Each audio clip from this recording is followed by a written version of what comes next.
హే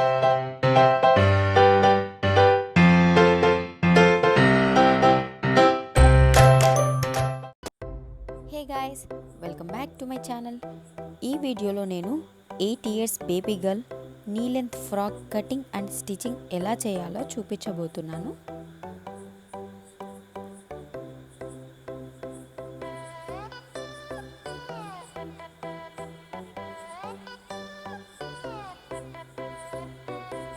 so ఈ frock కోసం నేను 2 మీటర్స్ ఫ్యాబ్రిక్ తీసుకున్నాను.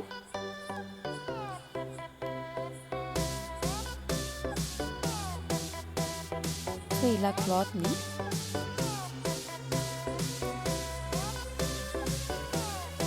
ఇలా ఓపెన్ చేసి 4 ఫోల్డింగ్స్ వచ్చేలాగా వేసుకోవాలి.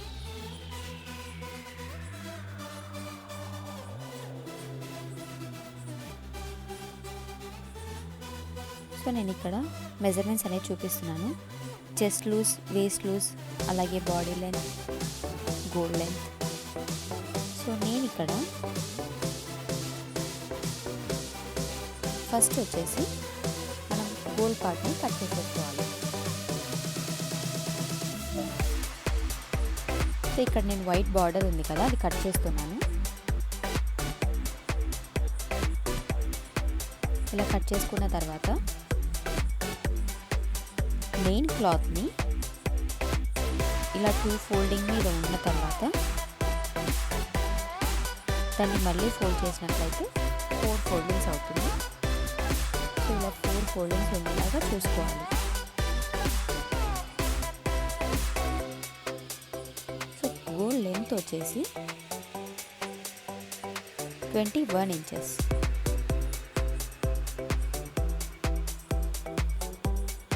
ఎగ్జాక్ట్ లెంత్ వచ్చేసి 21 ఇంచెస్. ఖర్చులోకి 1 ఇంచ్ ఎక్స్ట్రా యాడ్ చేసి 22 ఇంచెస్కి మార్కింగ్ చేసుకుంటున్నాను.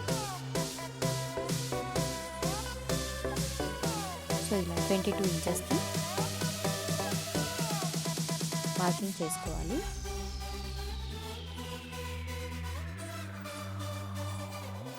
ఇలా మార్కింగ్ చేసుకున్న తర్వాత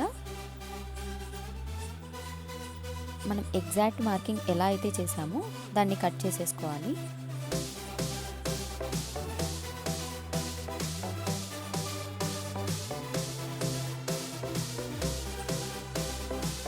సో ఇలా కట్ చేసేసుకున్న తర్వాత గోల్ పార్ట్ అనేది కటింగ్ కంప్లీట్ అవుతుంది. నెక్స్ట్ వచ్చేసి యోక్ పార్ట్. యోక్ పార్ట్ కోసం మనం గోల్ లెంత్కి ఎలా అయితే 4 ఫోల్డింగ్స్ వేసుకున్నామో సేమ్ అదే విధంగా యోక్ పార్ట్కి కూడా 4 ఫోల్డింగ్స్ వేసుకోవాలి.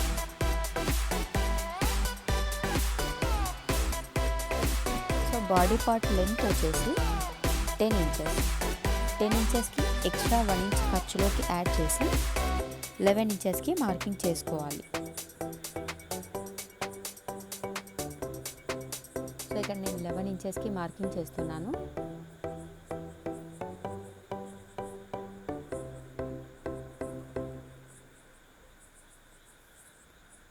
ఇలా మార్కింగ్ చేసుకున్న తర్వాత సో నేను ఎగ్జాక్ట్లీ మిడిల్లో మార్కింగ్ చేసుకున్నాను.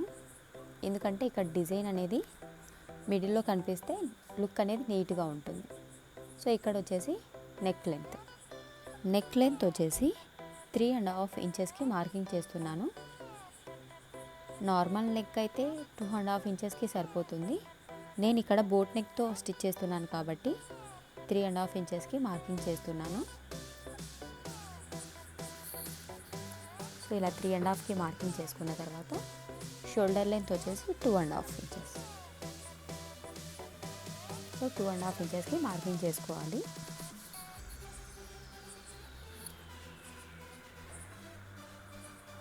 నెక్స్ట్ వచ్చేసి ఆర్మ్ హోల్ లెంత్ వచ్చేసి 5 ఇంచెస్. 5 ఇంచెస్కి ఒక మార్కింగ్ చేసుకొని దాన్ని స్క్వేర్ షేప్లో డ్రా చేసుకోవాలి.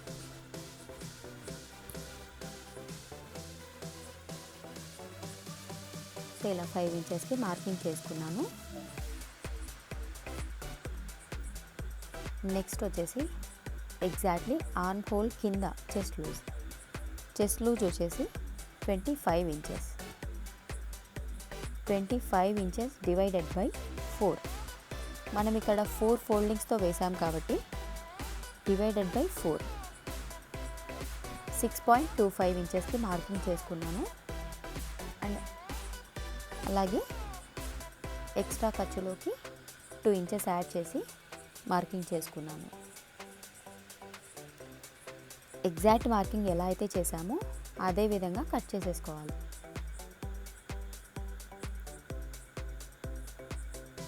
సో ఇలా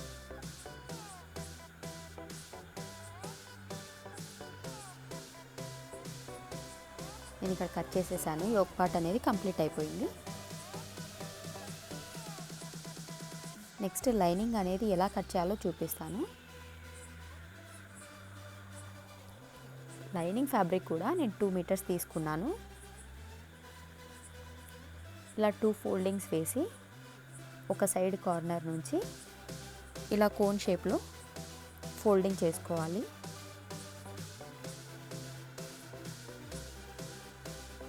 ఈ పైన వచ్చేసి నడుము లెంత్, అలాగే కింద వచ్చేసి గోల్ లెంత్. వేస్ట్ లూజ్ వచ్చేసి 24 ఇంచెస్. ఇక్కడ 4 లేయర్స్ ఉన్నాయి కాబట్టి 24 డివైడెడ్ బై 4.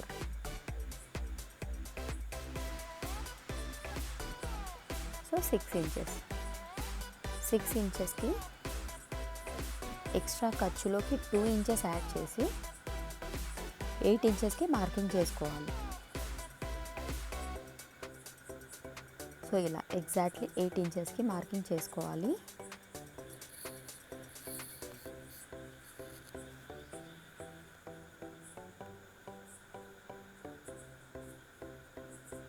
నేను ఇక్కడ చూపిస్తున్న విధంగా మార్కింగ్ చేసుకోవాలి. నెక్స్ట్ వచ్చేసి గోల్ లెంత్. గోల్ లెంత్ వచ్చేసి మనం 22 ఇంచెస్కి కట్ చేసుకున్నాం కదా. సో లైనింగ్ ఫ్యాబ్రిక్ అనేది ఒక 1 or 2 ఇంచెస్ పైకే ఉండాలి. సో నేను 20 ఇంచెస్కి మార్కింగ్ చేసుకున్నాను. ఎగ్జాక్ట్లీ 20 ఇంచెస్కి మార్కింగ్ చేసుకున్నాను.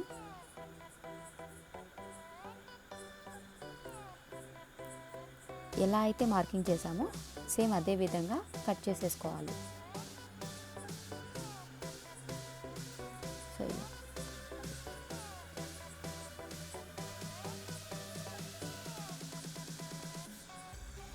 సో లైనింగ్ ఫ్యాబ్రిక్ కటింగ్ అయిపోయింది. Next yoke part.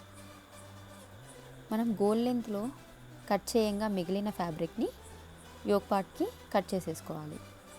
ఇలా మెయిన్ ఫ్యాబ్రిక్ని లైనింగ్ ఫ్యాబ్రిక్ మీద పెట్టేసి కట్ చేసేసుకోవాలి. నెక్స్ట్ వచ్చేసి neck length. Neck length boat neck కోసం 3.5 ఇంచెస్ అని చెప్పాను కదా. సో ఎగ్జాక్ట్లీ 3.5 ఇంచెస్కి మార్కింగ్ చేసుకోవాలి. లెంత్ అండ్ విడ్త్ సేమ్ 3.5 ఇంచెస్తో మార్కింగ్ చేసుకొని ఒక స్క్వేర్ షేప్ డ్రా చేసుకోవాలి. సో ఇలా స్క్వేర్ షేప్ డ్రా చేసుకున్న తర్వాత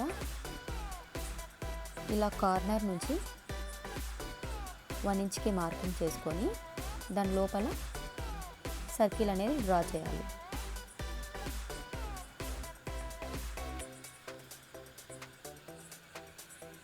సో ఇలా ఫ్రీ హ్యాండ్ తోటి నీట్గా డ్రా చేసేసుకోవాలి. సో ఇలా డ్రా చేసుకున్న తర్వాత క్యాన్వాస్కి కూడా ఎక్స్ట్రా ఖర్చులోకి 1 ఇంచ్ ఎక్స్ట్రా యాడ్ చేసి కట్ చేసేసుకోవాలి. సో ఇలా కట్ చేసేసుకున్న తర్వాత ఈ క్యాన్వాస్ని ఇలా రివర్స్ ఫోల్డింగ్ వేసినట్లయితే రైట్ సైడ్లో ఉన్న మార్కింగ్ లెఫ్ట్ సైడ్లోకి పడుతుంది. సో ఇలా ఎగ్జాక్ట్లీ బ్యాక్ నెక్ని కూడా అలాగే డ్రా చేసేసుకున్నాను. ఇలా కట్ చేసుకున్న క్యాన్వాస్ని లైనింగ్ ఫ్యాబ్రిక్ మీద పెట్టి దాని చుట్టూరు ఒక స్టిచ్ వేసుకోవాలి. ఇలా స్టిచ్ వేసేసుకున్న తర్వాత ఎక్స్ట్రా ఫ్యాబ్రిక్ని కట్ చేసేసుకోవాలి. కట్ చేసుకున్న తర్వాత ఒక సైడ్ కార్నర్ నుంచి ఇలా ఫోల్డ్ చేసి దాని చుట్టూరు ఒక స్టిచ్ వేసుకోవాలి. ఇలా స్టిచ్ చేసేసుకున్న తర్వాత క్యాన్వాస్ని మెయిన్ ఫ్యాబ్రిక్ మీద పెట్టి స్టిచ్ చేసేసుకోవాలి. ఇలా మెయిన్ ఫ్యాబ్రిక్ని ఫోల్డ్ చేసి ఎగ్జాక్ట్లీ మిడిల్లో ఒక మార్కింగ్ చేసుకోవాలి.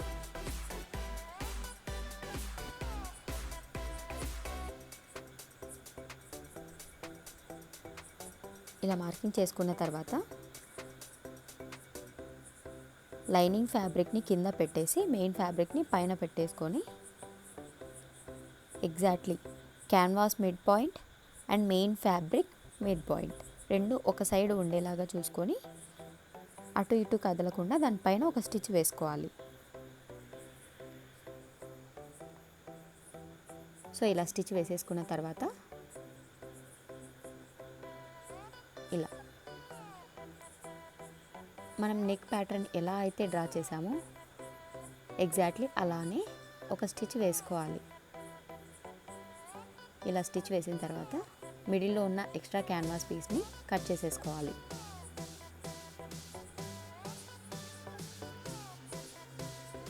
క్యాన్వాస్ని కట్ చేసుకున్న తర్వాత ఇలా చిన్న చిన్న టక్స్లు పెట్టుకున్నట్లయితే నెక్ అనేది ఈజీగా టర్న్ అవుతుంది. ఇలా కట్ చేసుకున్న తర్వాత క్యాన్వాస్ని వెనక్కి తిప్పేసి దాని చుట్టూరు ఒక స్టిచ్ వేసుకోవాలి. ఇలా సో ఫ్రంట్ పార్ట్ ఎలా అయితే స్టిచ్ చేశానో సేమ్ అదే విధంగా బ్యాక్ పార్ట్ని కూడా స్టిచ్ చేసుకున్నాను. నెక్స్ట్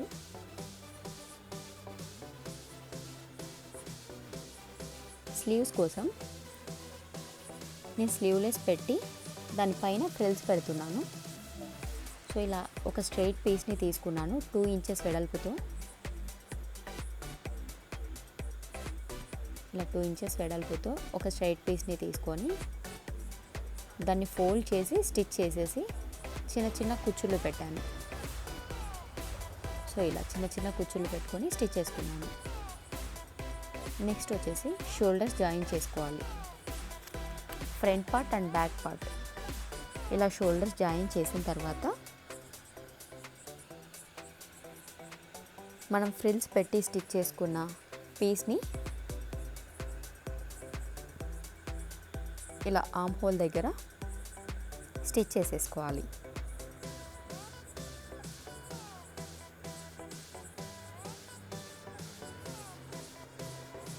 ఇలా స్టిచ్ చేసుకున్న తర్వాత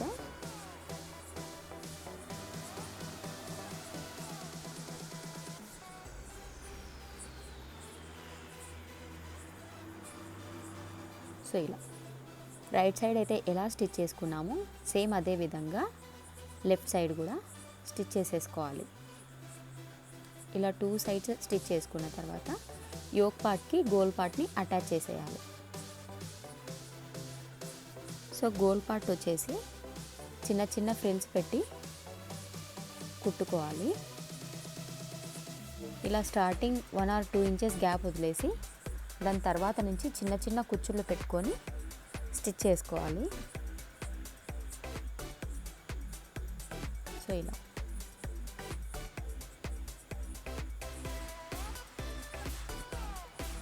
మరీ పెద్దవి కాకుండా అలానే మరీ చిన్నవి కాకుండా మిడిల్ సైజులో చిన్న చిన్న ఫ్రిల్స్ పెట్టుకోవాలి. సో ఇలా స్టిచ్ చేసుకున్న తర్వాత లైనింగ్ ఫ్యాబ్రిక్ని కూడా కింద డబల్ ఫోల్డ్ చేసి స్టిచ్ వేసేసాను.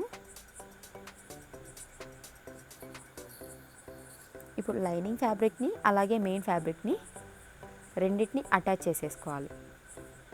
ఇలా అటాచ్ చేసేసుకోవాలి. సో నెక్స్ట్ వచ్చేసి యోక్ పార్ట్కి గోల్ పార్ట్ అనేది అటాచ్ చేయాలి. ఇలా రెండింటిని అటాచ్ చేసిన తర్వాత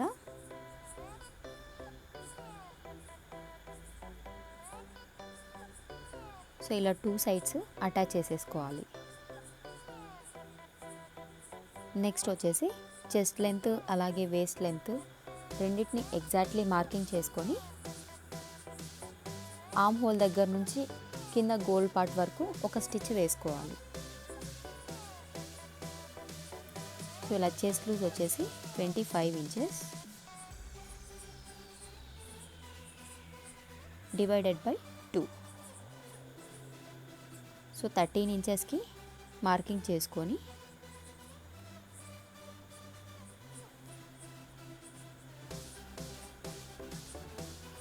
ఇలా డివైడెడ్ బై 2 13 ఇంచెస్కి మార్కింగ్ చేసుకోవాలి. అలాగే వేస్ట్ లూజ్ వచ్చేసి 12 ఇంచెస్కి మార్కింగ్ చేసుకోవాలి. హ్యాండ్ లెంత్ వచ్చేసి 5 ఇంచెస్.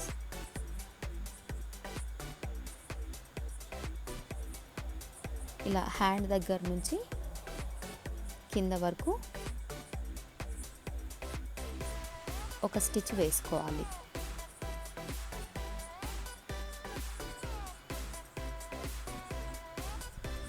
సో ఇలా